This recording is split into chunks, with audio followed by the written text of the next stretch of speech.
The Clockmaker's Apprentice.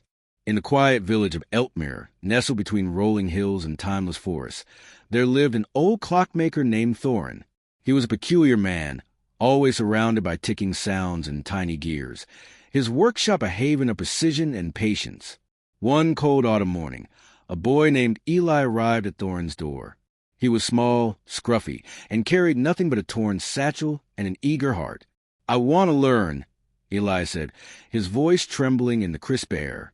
Thorin studied him silently for a moment. "Come back tomorrow," he finally said, and shut the door. But Eli returned the next day, and the day after. On the third day, Thorin let him in. Thorin wasn't a kind teacher. He rarely praised, never smiled, and expected near perfection. At first, Eli swept the floors, polished brass casings, and organized a workbench hundreds of times. Weeks passed before Thorin let him near a timepiece. "You don't fix time by rushing it," Thorin grumbled one day, handing Eli a pocket watch with a shattered face. "You listen." Eli began to understand. Every clock had a heartbeat, every gear a story.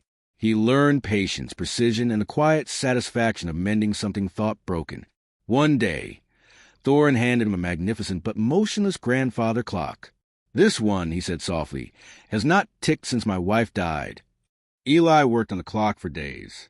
He listened to its silence, studied its mechanisms, and tested each piece with the reverence of a priest handling relics.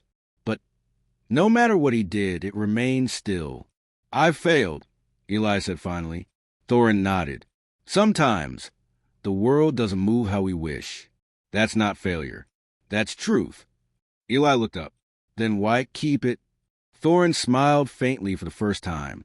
"Because memory has its own way of keeping time." Years passed. Eli grew skilled and steady.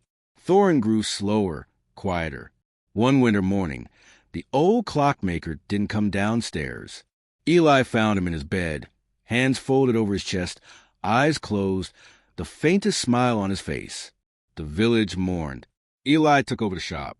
He kept Thorin's workbench exactly as it was, dusting it every morning, waiting for the ticking to return.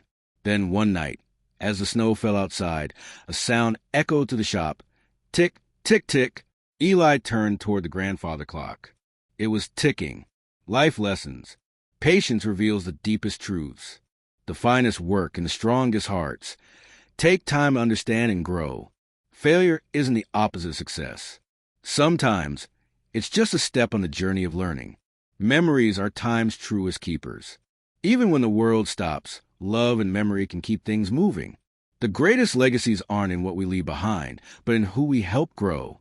Listen more than you speak. Even the silent have something to teach. Thanks so much for watching. If you enjoyed the video, please give a thumbs up and don't forget to subscribe for more content like this. See you in the next one.